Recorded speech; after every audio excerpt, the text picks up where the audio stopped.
L'association que je représente, c'est Équipage. Équipage a pour but de faire découvrir la voile aviron à des personnes qui ne l'ont jamais pratiquée. Alors, voile aviron, ça veut dire que quand il y a du vent, on se met bien sûr à la voile, mais quand il arrive qu'il n'y ait pas de vent, on se met à l'aviron, et quelquefois les deux à la fois. Et ce qu'il faut voir, c'est qu'au départ, ces deux baleinières appartenaient à la Marine nationale, sont restées pendant quelques années dans la baie d'Andaille, un peu oubliées. Nous les avons récupérées grâce à une autre association qui s'appelle Bético Marine et Lac, qui a fait toute une démarche vis-à-vis de la marine et qui au bout de 5 ans de démarche a réussi à récupérer ces deux baleinières. Et nous, avec Équipage, nous avons promis de les faire naviguer et de faire découvrir à des jeunes en pleine forme et puis des jeunes avec quelques difficultés, parce que la vertu de la voile et de l'aviron, c'est de reprendre contact avec le réel. Depuis que nous avons fait ce protocole avec la ville d'Oloron-Sainte-Marie, nous avons eu la chance, la joie de voir des jeunes arriver le matin un peu anxieux en se disant mais qu'est-ce qui va nous arriver, en craignant un petit peu la guerre, et petit à petit dans la journée, ils s'approprient le voilier, ils s'approprient les ordres, et le soir, ils n'ont plus besoin de nous.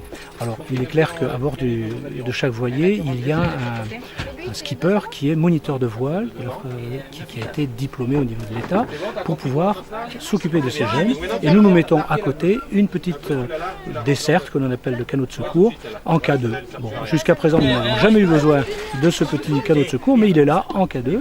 Et l'essentiel, c'est que les jeunes soient heureux, qu'ils découvrent un milieu, le milieu de l'eau, le milieu de la mer, le milieu du fleuve, et le milieu de la voile et de l'aviron, et tout ça dans une grande convivialité. Et c'est ça qui est de merveilleux, c'est qu'au bout de la journée, on est tous des amis. Tout d'abord, déjà avant l'aviron, il faut apprivoiser le bateau et commencer à découvrir le bateau en lui-même. Donc les éléments qui le composent, que ce soit la partie voile ou la partie aviron. Donc on a passé un petit peu de temps avec les enfants où ils ont découvert justement tout ce matériel-là. Les tôlets qui servent à fixer les avirons sur le bord du bateau, les estropes. On a fait un petit peu de matelotage histoire de bricoler le matériel dont on aura besoin pour naviguer.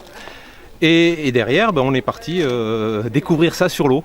Donc ça nous a mis un peu dans des situations des fois un peu particulières où on se cogne les avirons, on s'en mêle, on ne trouve pas trop le mode d'emploi. Et puis petit à petit, tout ça se cale, s'organise. Et on a réussi à faire pratiquement 3 km à la rame entre le point de départ et notre point d'arrivée. Donc c'est de l'organisation, c'est prendre soin de l'autre, regarder où se trouve l'aviron du voisin de façon à ne pas mettre de coups dans l'eau pour rien. Donc c'est un petit travail d'équipe qui a bien fonctionné avec l'équipage d'aujourd'hui. C'était très bien, on a ramé au début, un petit peu avec les avirons, c'était sympa. Et puis après on a mis les voiles quand il y a eu un petit peu de vent. Et on prend rapidement de la vitesse, c'est vrai que c'était assez amusant. Un joli travail d'équipe.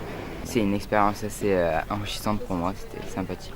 C'est quelque chose d'assez particulier, donc on ne connaît pas grand chose avant de le faire, mais on a appris beaucoup de choses, c'était très bien. Très bien, celui qui nous a expliqué, il nous l'a très bien expliqué, et on s'est amusé. C'était pas trop difficile parce qu'on était beaucoup aidés du vent. Je savais pas du tout. Au début de ramer c'était un peu dur, mais après ça a été, parce qu'il nous a bien expliqué. C'est bien, on s'entend tous bien. Avec la voile, ça va être plus facile parce qu'il y a le vent, il va nous aider.